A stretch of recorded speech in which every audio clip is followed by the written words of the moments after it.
At 65, I thought I'd seen every shade of betrayal that business could paint. I was wrong. That Tuesday morning began like any other. The sun was calm, the coffee was bitter, and I was reviewing notes for our quarterly board meeting, one I had looked forward to for weeks. My daughter, Lydia, was supposed to present her first major expansion plan since I'd retired. She'd asked for my feedback, and I had stayed up half the night making sure everything was ready. Then the phone rang. Her voice was soft, too soft. "Dad," she said, "I'm not feeling well today. The meeting's been cancelled. Everyone's agreed to reschedule for next week." I hesitated. "Are you sure you're all right?" "Yes," she replied quickly. "Just a fever. Please rest today.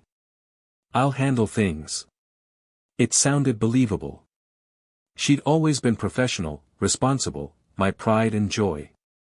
So I closed my notebook, sighed, and tried to shake off the disappointment. But as the day wore on, something itched at me. Call it instinct or the residue of years running a company, but the silence felt wrong. Lydia always checked in, even when she was sick. By late afternoon, my unease had grown heavy enough that I decided to take a drive, not to confront, just to clear my head. The streets leading to the office were quiet. The parking lot was nearly empty, except for 4 familiar cars lined neatly outside the building. One of them was Lydia's silver Lexus. Another belonged to her husband, Ethan. And 2 others, board members. My stomach tightened. From across the street, I could see light spilling from the conference room windows. Frosted glass blurred the figures, but their movements were unmistakable, gestures, handshakes, the kind of energy that only comes from people sealing deals. I moved closer. Through a thin gap in the blinds, I saw them clearly, Lydia at the head of the table, pointing at projections on the screen, Ethan smiling beside her, the board members nodding. Not cancelled. Not sick. I stood there in the fading sunlight, watching my daughter, my own flesh and blood, hold the very meeting she told me didn't exist. For the first time in years, I felt something inside me crack. It wasn't anger, not yet. It was disbelief, the cold kind that starts deep in your chest and spreads like frost. Before I go on, I'd like to know where you're watching from, and don't forget to subscribe if you believe loyalty and family should always come before greed. They thought they'd shut me out quietly. But they didn't realize, I'd built every wall in that room. My name is Harold Brooks, and for 40 years, I built something from nothing. When I founded Brooks and Mason Construction, I didn't have investors or family money, just calloused hands, a second-hand pickup truck, and a wife who believed in me more than I believed in myself. Margaret used to say, "You're not just building walls, Harold, you're building a legacy." And she was right. Brick by brick, project by project, we turned a 2-man operation into one of the most respected firms in the city. I wasn't the smartest man in every room, but I was the one who stayed the longest, who treated clients like neighbors and workers like family. Loyalty wasn't just a principle, it was the foundation beneath everything I stood for. When our daughter, Lydia, was born, I saw her as the living proof that all the sacrifice had meant something. Even as a little girl, she was sharp. She'd sit at my desk doodling houses on old invoices, pretending to redesign them. I used to smile and say, "You've got your mother's heart and my stubbornness, a dangerous combination." After Margaret passed away 10 years ago, Lydia became my anchor. She'd call every evening, visit every Sunday, remind me to eat something besides coffee and deadlines. So when she showed interest in taking over the company, it felt like a blessing. The thought of passing the torch to her, my only child, gave meaning to my remaining years. When I retired at 63, I named her managing director, while I remained chairman. I stepped back, proud but cautious. She was ambitious, too ambitious sometimes. Her husband, Ethan, joined soon after as consultant. I had reservations but bit my tongue. I wanted to believe she'd built a life, and a marriage, that matched her heart. In those early months, I felt peace. Seeing her sit in my old chair filled me with quiet pride. She was confident, eloquent, and driven, everything I had hoped for. Employees admired her, clients respected her, and the company thrived. But somewhere along the way, something changed. Phone calls became shorter. Meetings were suddenly handled internally. Decisions were made without my signature. Lydia started speaking in corporate phrases that sounded nothing like the girl who once designed dream homes on napkins. Still, I told myself it was just growth, her finding her rhythm. She had to lead in her own way. But deep down, I missed the sound of her voice when it carried warmth, not distance. I'd sit alone in my study at night, looking at the family photo we took the day she became managing director, her eyes bright, her smile wide. I wanted to freeze that moment before ambition crept in, before Ethan's shadow stretched too far across our table. They say every builder fears the day his structure begins to crack. Mine didn't crumble overnight. It started with tiny fractures, ignored calls, delayed reports, half-truths dressed as respect. I told myself it was nothing. After all, she was my daughter. But trust, like concrete, only looks unbreakable until you hear the first sound of it splitting. I should have known that the silence I mistook for progress was actually the sound of distance being built, one secret brick at a time. And that's how I found myself standing outside my own company that Tuesday afternoon, looking through the glass, realizing that the legacy I thought I was passing on had quietly begun to replace me. The hardest part wasn't the betrayal. It was understanding that the person behind it carried my last name, and my reflection. It started with little things, so small they almost slipped past me. Lydia began missing our Tuesday lunches, the ones we'd kept as tradition for nearly 15 years. At first, she'd text, something came up, Dad. I'll make it up to you. Then later, there were no texts at all, just silence. When I'd drop by the office, I'd notice subtle shifts.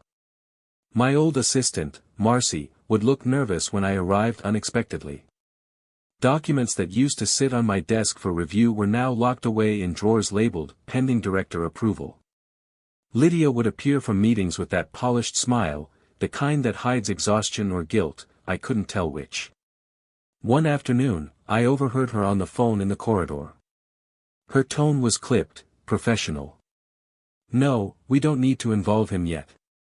Once the transfer is finalized, I'll update the board. The word struck me, don't involve him yet. Him. Not Dad. Not the founder. Just him. When she turned and saw me, she froze for half a heartbeat before slipping the mask back on. Oh, Dad. Didn't see you there. Just handling some paperwork for the expansion project. I nodded, pretending to believe her, but a quiet unease began to crawl beneath my ribs. At home that evening, I sat by the fireplace with a glass of scotch, staring at the old company photo, the entire team standing in front of the first building we ever completed. Lydia was barely 13 in that picture, beaming in her hard hat, holding a clipboard twice her size. The pride in her eyes was unmistakable. So what changed? Maybe I'd given her too much too soon. Maybe Ethan had filled her head with ideas of modern leadership and bold restructuring. Or maybe success had simply whispered the same lie it tells so many, that power matters more than people. Weeks passed. One by one, I noticed more cracks. A major client signed a deal without my knowledge. A new project broke ground, yet my signature was nowhere on the papers. Lydia brushed it off as a procedural oversight. I wanted to believe her. God help me, I did. But every builder knows when a structure starts to lean, it's not the surface you check, it's the foundation. Then came the moment that changed everything. I arrived early one morning to drop off some files. The office was unusually quiet. From the hallway, I heard voices coming from Lydia's office, hers and Ethan's. He's too sentimental, Ethan said. You'll never get full control until he steps aside completely. He's my father, she whispered. I can't just push him out. You don't have to. He'll sign the succession agreement once you convince him it's just for tax efficiency. Trust me, Lydia, this is how real companies operate. I stepped back before they saw me. My hands were trembling, but not from age, from realization. That morning, I didn't confront them. I walked out, got into my car, and sat there for nearly an hour, watching the traffic flow by, trying to breathe. I'd spent decades teaching her about structure, patience, and the importance of integrity. But I had never taught her what to do when greed comes dressed as reason, maybe because I'd never thought she'd need that lesson. For days after, I carried the weight of those words in silence. I replayed them in my head, wondering if Margaret would have seen this coming. She'd always said, power doesn't corrupt character, it reveals it. I realized then that my daughter was changing into someone I didn't recognize, and worse, that she thought I wouldn't notice. Still, I said nothing. I watched. I waited. Because when you've built something brick by brick, you don't tear it down at the first crack, you study it. You learn where the pressure came from. But deep down, I knew this wasn't just about the company anymore. Something was shifting in my own child, a slow erosion of loyalty, a hunger for control that had nothing to do with ambition and everything to do with pride. And pride, I've learned, is the only structure that always collapses on itself. The morning of the meeting started perfectly ordinary, too ordinary, in hindsight. I woke up early, ironed a shirt I hadn't worn since retirement, and reviewed the agenda I'd prepared the night before. It was supposed to be a defining day, Lydia's presentation on the new branch project, her first major pitch as managing director. I was proud, almost nervous for her. I brewed coffee, read through my notes, and smiled at the thought of sitting beside her, seeing the next chapter of our family legacy unfold. At exactly 8:17 a.m., my phone rang. Dad? Her voice sounded calm, practiced. I've had a rough night, fever, sore throat, the whole thing. The board meeting's postponed until next week. Everyone's agreed. She coughed lightly, a sound that felt rehearsed. I frowned. Lydia, you should rest. I'll send some soup over. No need, she said quickly. Just take it easy today, okay? I'll call you later. And just like that, she hung up. Something about it didn't sit right. I told myself I was being paranoid. She was responsible, always had been. Still, an hour later, I found myself staring at the car keys on the table, feeling the same quiet itch that used to pull me back to construction sites long after closing hours, that instinct that something wasn't aligned. By mid-afternoon, I couldn't shake the feeling. I got in my car and drove toward the office, telling myself I only wanted to drop off a few reports. But the moment I turned onto Brooks Avenue, my heart sank. The parking lot wasn't empty. 4 cars sat lined up neatly near the main entrance. Lydia's silver Lexus, Ethan's black Mercedes, and 2 company sedans belonging to senior board members. The meeting hadn't been cancelled. I parked across the street, my fingers gripping the steering wheel. The building stood proud against the skyline, the same structure I'd designed decades ago. I knew every beam, every window, every light switch. From where I sat, I could see the conference room through the large glass panels that faced the street. Inside, they were gathered, Lydia at the head of the table, Ethan standing beside her, gesturing toward a projection screen. The board members nodded, papers spread before them. Coffee cups, water bottles, notebooks, all the familiar artifacts of a meeting in full swing. I couldn't hear them, but I didn't need to. The energy in that room told me everything. I could read their expressions, their posture, the way Ethan leaned in like a man convincing, not consulting. Lydia laughed at something, laughed, and I felt my stomach twist. I sat there in my car for several minutes, numb. I wasn't angry yet. I was hollow, the kind of emptiness that comes when reality starts replacing denial 1 cruel inch at a time. Through the glass, I watched as she pointed to a chart, numbers climbing, bold red lines arching upward. It looked like a revenue presentation. I remembered that graph. It was from the same file I'd helped her prepare last week. The one she'd asked for advice on, except now it was being presented without my name. Without acknowledgement. Without me. Ethan placed a reassuring hand on her shoulder as she spoke. She didn't move it away. For a long moment, all I could hear was the hum of the car engine and the echo of my heartbeat in my ears. I thought about Margaret, how she used to warn me about pride. Don't let success build walls between you and the ones you love, she'd said. I never thought those words would echo from the grave, pointing not at me, but at the daughter we raised. As the meeting wrapped up, I saw them shake hands, gather papers, and share quiet laughter. Lydia walked them to the door, poised and confident, the image of leadership.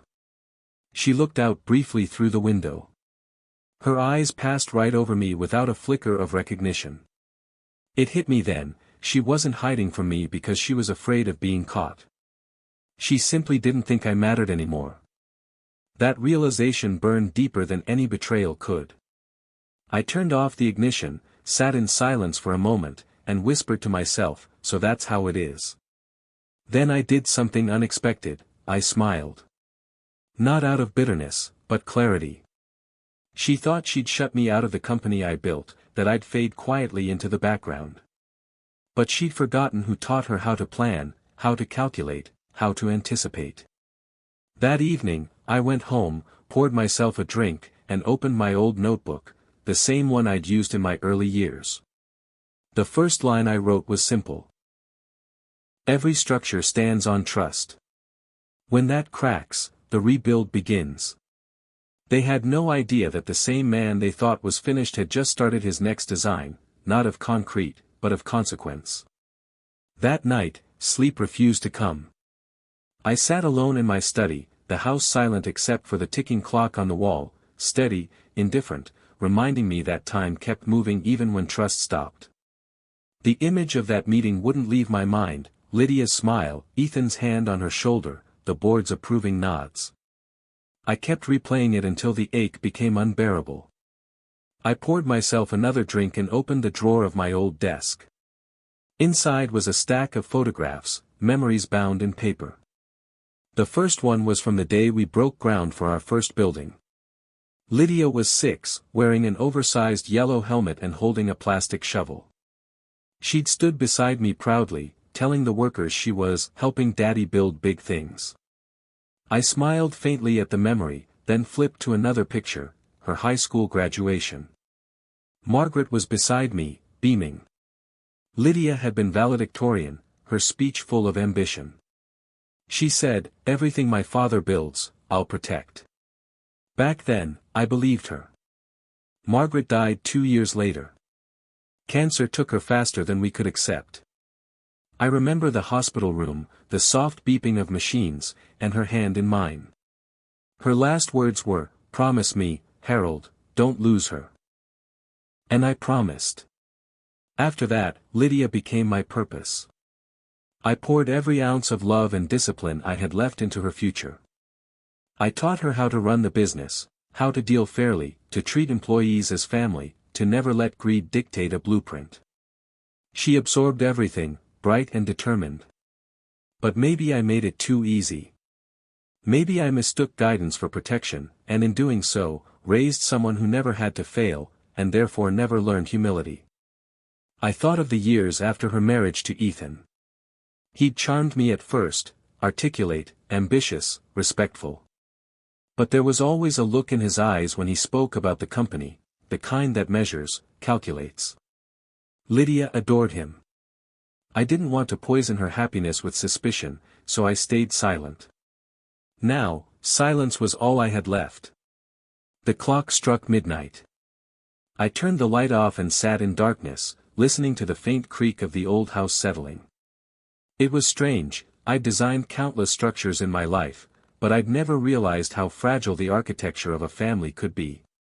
Every memory, every sacrifice, every long night at the drafting table, all of it had been for her. Not for profit. Not for prestige. For the belief that she'd carry forward what her mother and I built with our hands and hearts. But what I saw in that boardroom wasn't inheritance. It was replacement. I leaned back, letting out a slow breath. Part of me wanted to call her right then, to demand an explanation. But another part, the older, wiser part, knew it wouldn't change anything. When someone hides deceit behind justification, confrontation only makes them dig deeper. Margaret once told me, "You don't have to shout to be heard. Just make your silence loud enough to echo." So I decided to stay silent, for now. But not idle. The next morning, I drove to the construction site of one of our ongoing projects. The workers still greeted me with respect, "Good morning, Mr. Brooks." As if nothing had changed. And maybe, for them, nothing had. They were the backbone of everything. Their loyalty reminded me what this company used to stand for. Watching them work, I realized the truth: buildings can always be rebuilt, but the moment trust collapses, you don't restore it with nails and steel, you rebuild it with truth. When I got home, I found Lydia's voice message on my phone. "Hey, Dad. Hope you're resting. The meeting's moved to next Thursday. I'll call you soon, love you." I listened to it twice. Her tone was effortless, no guilt, no hesitation. I deleted it, then looked around my quiet study. Margaret's portrait hung above the fireplace, her eyes calm and knowing. "I'm sorry, love," I whispered. I failed to keep her safe, not from loss, but from herself. But I also knew this wasn't the end. I'd built an empire from nothing once before, I could rebuild integrity from betrayal. And I would. Because she might be my daughter, but that company, that legacy, still carried my name. And I wasn't about to let it crumble under her ambition. The following week, I decided to stop doubting and start verifying. I'd built a life on blueprints, on facts and figures, not feelings. If Lydia and Ethan were truly trying to edge me out, I needed proof. I started by visiting the office earlier than usual, just after sunrise, when only the janitors were around. My old keycard still worked, a detail I was grateful she hadn't thought to revoke. Inside, the place smelled of disinfectant and fresh paint. My desk had been moved to a smaller corner office, though no one had told me. I stood there for a while, staring at the empty space where my nameplate used to be. Old habits guided me next, to the records room. I'd always believed that if you wanted the truth, you looked in the paperwork. I began scanning through project folders and finance logs. At first, everything looked normal. Then I found it, a new folder labeled, Brooks International Expansion. I hadn't approved any expansion. Inside were contracts with an unfamiliar foreign company, Caldwell Holdings, detailing a proposed merger, with my company as the smaller partner. My heart slowed as I flipped through the pages. Lydia's signature was there. So was Ethan's. Mine was not. She'd done it, or was about to. The final page mentioned a clause transferring control of proprietary designs, trademarks, and assets, pending approval by the acting chairperson. Not chairman. Acting. That single word hit me like a punch. For a moment, I just stood there, unable to breathe.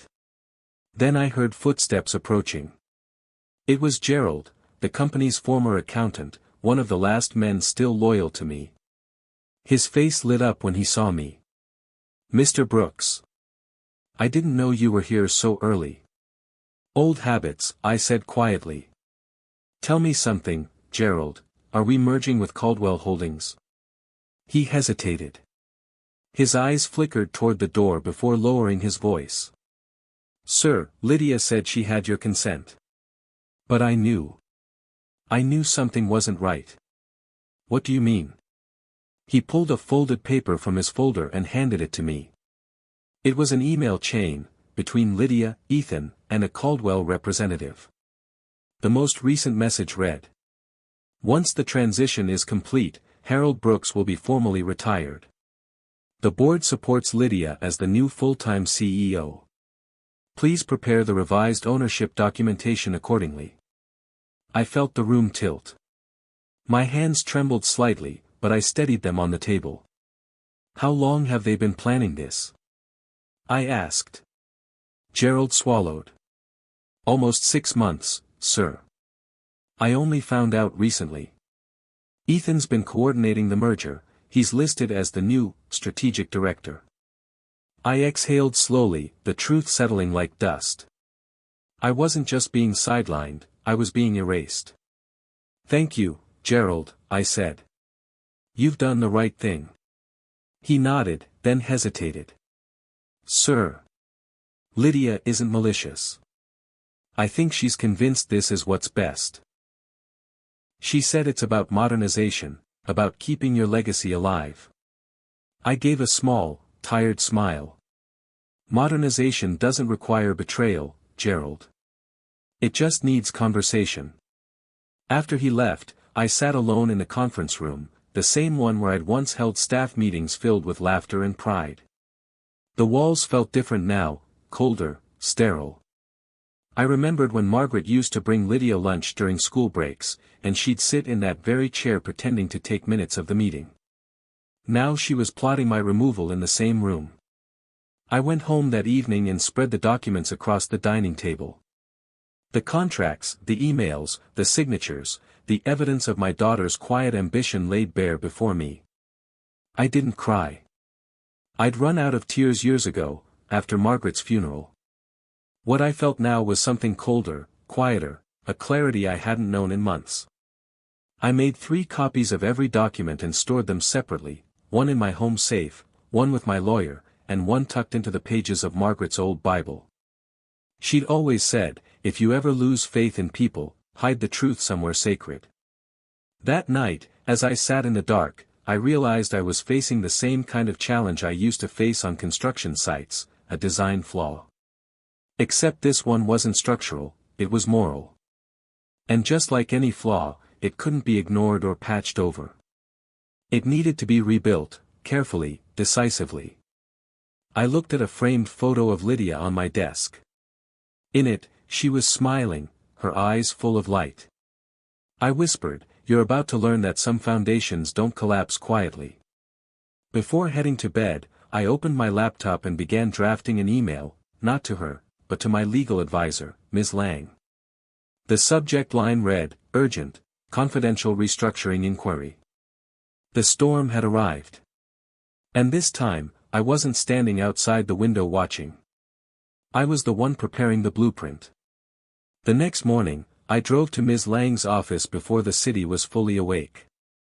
She'd been my legal advisor for nearly 2 decades, sharp, loyal, and unflinching when it came to corporate integrity. When I stepped into her office, she looked up from her desk, surprised. "Mr. Brooks," she said, adjusting her glasses. "It's been a while. What brings you in so early?" I placed the folder on her desk. "My daughter's building something behind my back. I need to know how deep the foundation runs before I start digging." She studied me for a long moment, then opened the folder.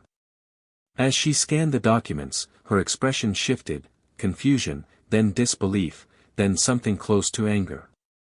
"Good Lord," she muttered. "A merger? Without your written consent?" I nodded. She forged my transition paperwork. "The board thinks I've stepped down completely." Ms. Lang leaned back in her chair, folding her hands. "You still hold majority voting rights as founder and principal shareholder. That's leverage. They can't finalize anything without your authorization. But if she's moving assets under her name, that's fraud." I looked out her window, the city skyline reflecting against the glass. "I don't want to destroy her, Ms. Lang. She's still my daughter. But I can't let her destroy the company either." She nodded slowly. "Then we'll handle this quietly. You'll call an emergency board meeting under your authority as chairman. But before that, we'll secure your intellectual property, the design patents, the brand name, all of it." She began making notes. "If we move fast, we can freeze transactions before they're approved." I said nothing for a while. Then, softly, I trusted her with everything. Ms. Lang looked at me with quiet sympathy. Then make this about legacy, not revenge. You built this company to last. Let's make sure it does. That night, I went home and sat at my old drafting table. The lamplight pooled over blank sheets of paper, the same kind I used to design skyscrapers decades ago. I picked up my pencil and began to sketch. Not blueprints of steel and glass, but of a plan. A controlled dismantling of deceit. I listed every key figure, board members, legal custodians, shareholders. I noted their loyalties, their fears, their ambitions. I didn't need anger, I needed precision. For 2 days, I worked in silence. Ms. Lang filed the necessary injunctions while I reactivated old contacts. My phone buzzed constantly, messages from old friends who owed me favors, from employees who still called me, sir. Every piece of paper Lydia had hidden, I found. Every deal Ethan had signed, I traced. They thought I'd gone soft, that retirement had made me harmless. But they forgot that builders never stop thinking about structure, and when one weakens, we don't panic. We redesign. On the third night, I sat at my kitchen table and began recording a video. The camera light blinked red. I looked straight into it. To the Brooks and Mason board, I began, my voice calm, deliberate. If you're watching this, you've been asked to approve a merger that compromises everything this company stands for. You've been told that I've retired completely. That's a lie. I paused, inhaling slowly. This company was built on trust, on the backs of people who believed integrity was the only structure worth preserving. If you've forgotten that, then maybe I failed to lead by example. But understand this, my silence has ended. I ended the video there and forwarded it to Ms. Lang, scheduling it to be played at the emergency board meeting she was organizing under my authority. The next morning, I visited the construction site of our biggest ongoing project, a sleek, 40-story commercial tower. Workers nodded respectfully as I passed. The foreman, an old friend named Darius, handed me a hard hat. "Haven't seen you in a while, Mr. Brooks," he said. "Things okay at the top?" I smiled faintly. "Not quite, Darius.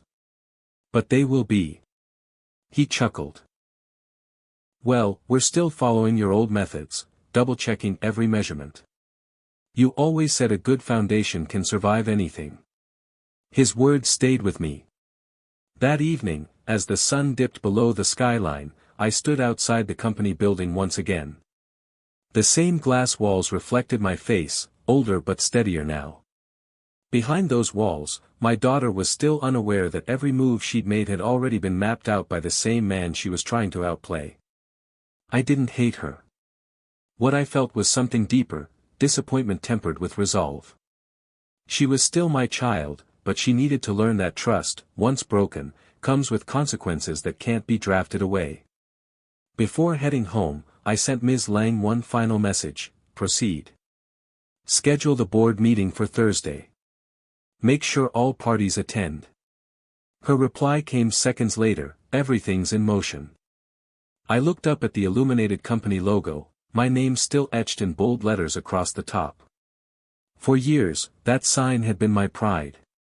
Tonight, it was a reminder that even the strongest structures cast shadows. I whispered quietly, almost to myself, "You wanted control, Lydia. You'll have your moment. But I'll be there to remind you who built the ground you're standing on." Then I turned away, calm and certain. The design was complete. The foundations of her illusion were already cracking. In a few days, she'd walk into that boardroom believing she had won, unaware that every word, every signature, every smug smile had led her exactly where I wanted her.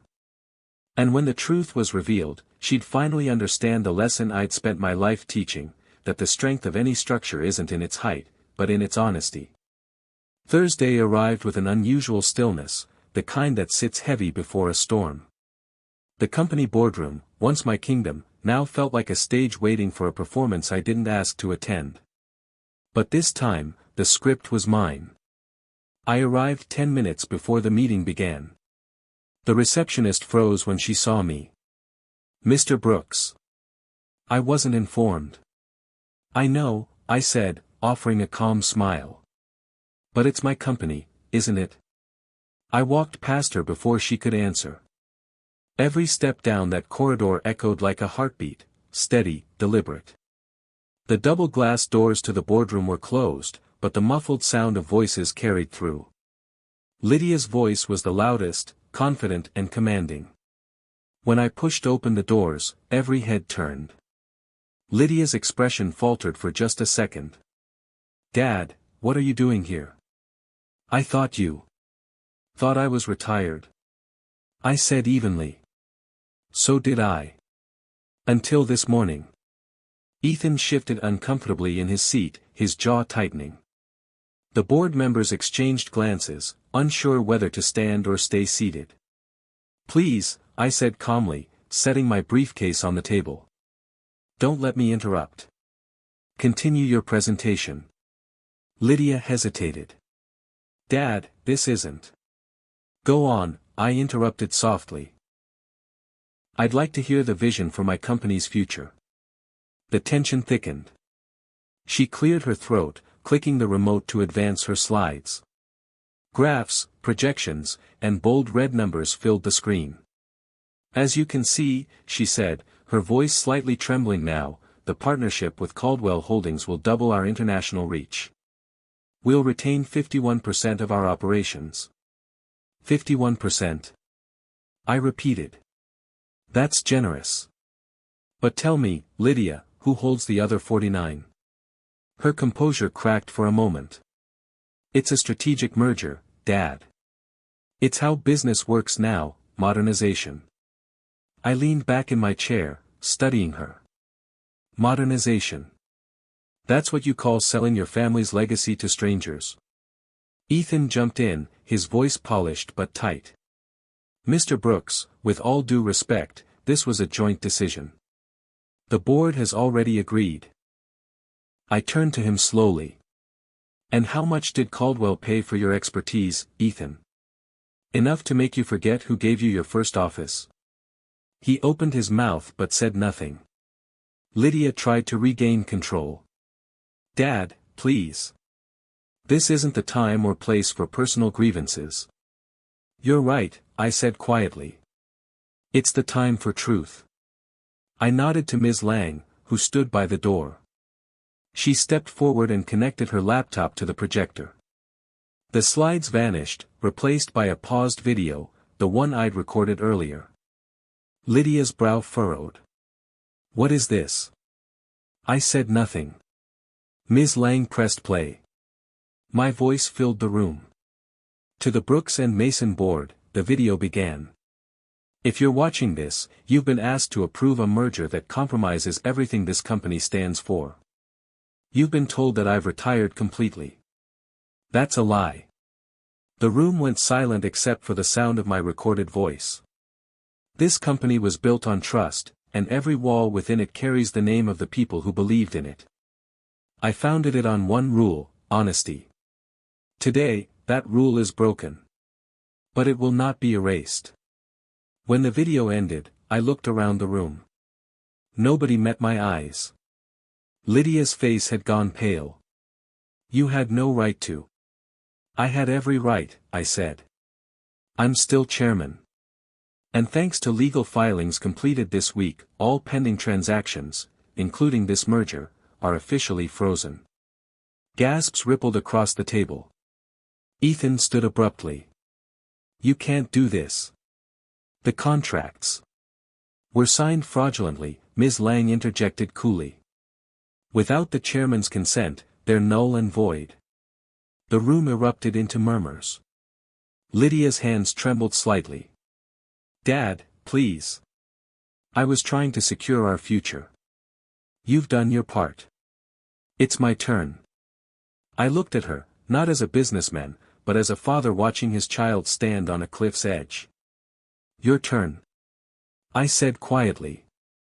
"Lydia, I built this company to give you a foundation, not a throne." Her voice cracked. You don't understand. You still see me as your little girl. But I've had to prove myself every day in your shadow. I nodded slowly. Then you should have stepped into the light with integrity, not deceit. Silence swallowed the room. The board members avoided eye contact, clearly shaken. I reached into my briefcase and pulled out the final document, the official directive signed and stamped by my legal counsel. As of today, I announced, the board is dissolved pending reconstitution. Ethan Daniels is permanently barred from all company operations. Lydia Brooks remains managing director, but all financial authority is revoked until a full audit is completed. Lydia gasped. Dad. I raised a hand gently. You'll stay on, but under watch. Consider it both punishment and mercy. For a long moment, no one spoke. Then, finally, I stood. Meeting adjourned. As I walked toward the door, Lydia whispered, her voice breaking, "You humiliated me." I stopped, turning back just enough to meet her eyes. No, Lydia. I saved you. The difference is, only time will teach you that. And with that, I left, leaving behind stunned silence, shattered pride, and the echo of the truth that had been too long ignored. Outside, the afternoon sun was blinding. I took a deep breath and felt, for the first time in years, that I could breathe freely again. What I didn't realize then was that the real rebuilding hadn't yet begun, not of the company, but of the bond between a father and a daughter who had finally seen what power could cost. For days after the meeting, the building felt quieter than I'd ever known it.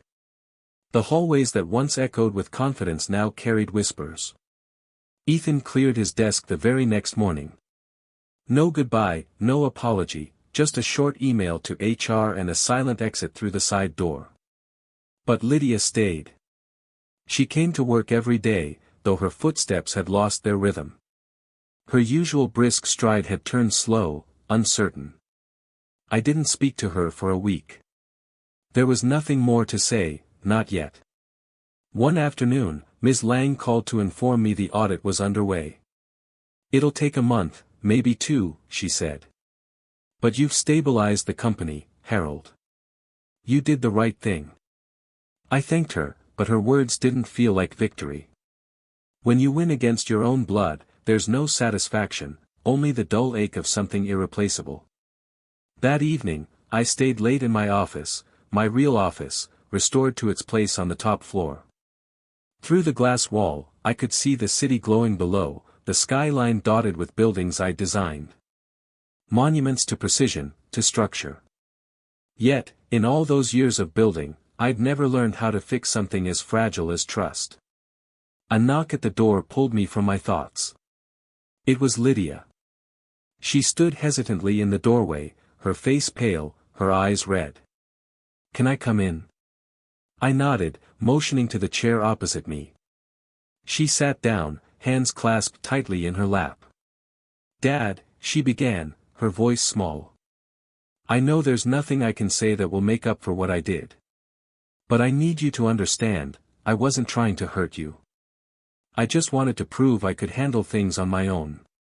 Ethan said. I held up a hand. Stop right there. Don't give him that power. You made your own choices. Tears welled in her eyes. I thought I was doing what Mom would have wanted. I thought I was protecting what you built. She would have wanted honesty, I said quietly. And so did I. The silence that followed was heavy, but it wasn't cruel. For the first time, I saw not the ambitious executive, but the little girl who used to draw beside my drafting table, asking questions about every line. After a while, I said, do you remember the first building we completed together? She nodded. The Riverside Complex. What was the first thing I taught you? Her lips trembled as she whispered, if the foundation is weak, the rest won't stand. I leaned back in my chair. That's right. And the same goes for people, Lydia. Foundations aren't made of ambition, they're made of truth. She nodded, silent tears streaming down her face. Dad, she said softly, "Do you still believe I can fix this?" I looked at her for a long moment before answering. "The company? Yes. You have the skill for that. But trust? That will take longer. Maybe years. But I'm willing to try, if you are." She swallowed hard. "I am." I stood, walked around the desk, and placed a hand on her shoulder. "Then start by rebuilding from the ground up, not just here, but in yourself." She smiled faintly through her tears. "Thank you." As she left the office, I felt something shift, a small but undeniable easing of the weight I'd been carrying. The wound wasn't healed, but it had stopped bleeding. Later that night, I drove home and passed the new company billboard that had just gone up on the main road. The slogan beneath our logo caught my eye. It read, "Integrity builds forever." For the first time in months, I smiled. Maybe Lydia finally understood. It's been 6 months since that board meeting, and the air inside Brooks and Mason feels different now, lighter, honest. The walls no longer echo with pretense, they breathe again. Lydia has rebuilt trust the way any builder should, one brick at a time. She consults with me before every major decision, not because she has to, but because she wants to. There's humility in her eyes now, not pride. And when she speaks to the employees, they see the leader I always hoped she'd become, strong, but grounded. I don't attend every meeting anymore. I don't need to. The company no longer needs guarding, it's stable, anchored in values that can't be bought or borrowed. Some evenings, I stand on the terrace overlooking the skyline. The city glows beneath me, the buildings catching the sunset like polished gold. Among them stands the new tower, the one that almost slipped from my hands. It's nearing completion now, and Lydia insisted on naming it the Margaret Building. I didn't argue. I just nodded and smiled. Margaret would have loved that. She'd always said, when a house stands tall, it should carry the name of the heart that built it. And in that moment, I finally understood something: revenge doesn't always mean destruction. Sometimes, it's restoration. The best justice isn't about taking back what's lost, it's about teaching the ones who betrayed you to see why what they broke was sacred. Now, when people ask me how I managed to forgive her, I tell them the truth, because forgiveness, like a good foundation, isn't built for comfort, it's built for endurance.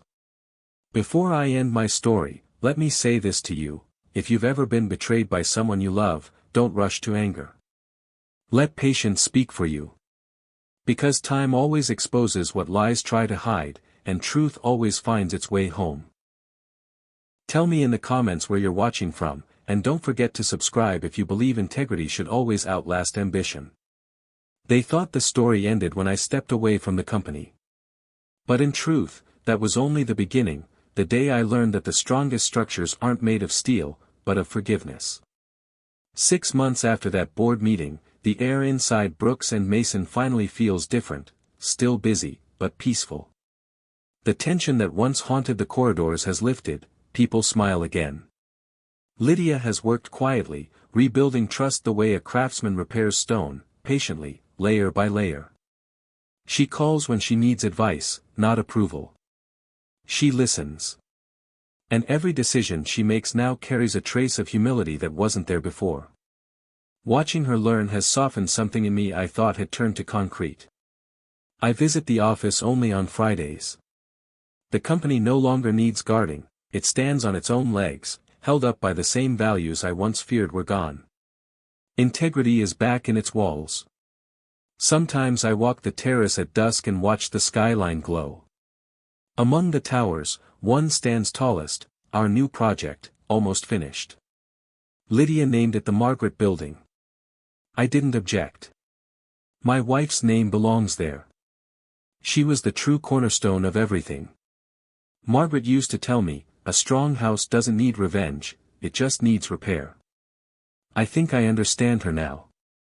What happened between Lydia and me wasn't about winning or losing, it was about rebuilding what ambition cracked. Justice, I've learned, isn't loud. It's the quiet satisfaction of setting things right without hatred. When people ask how I could forgive her, I tell them the same thing I tell every young builder: a foundation doesn't last because it's perfect, it lasts because it's maintained. Forgiveness is maintenance for the heart. And to you listening now, if this story touched you, tell me where you're watching from, and don't forget to subscribe if you believe integrity should always outlive greed. Because betrayal may shake the walls, but truth will always hold the beams together. The day I stopped fighting my daughter was the day I started rebuilding her.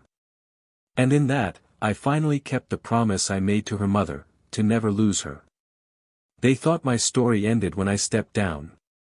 But it began the moment I remembered what truly holds a structure upright: forgiveness.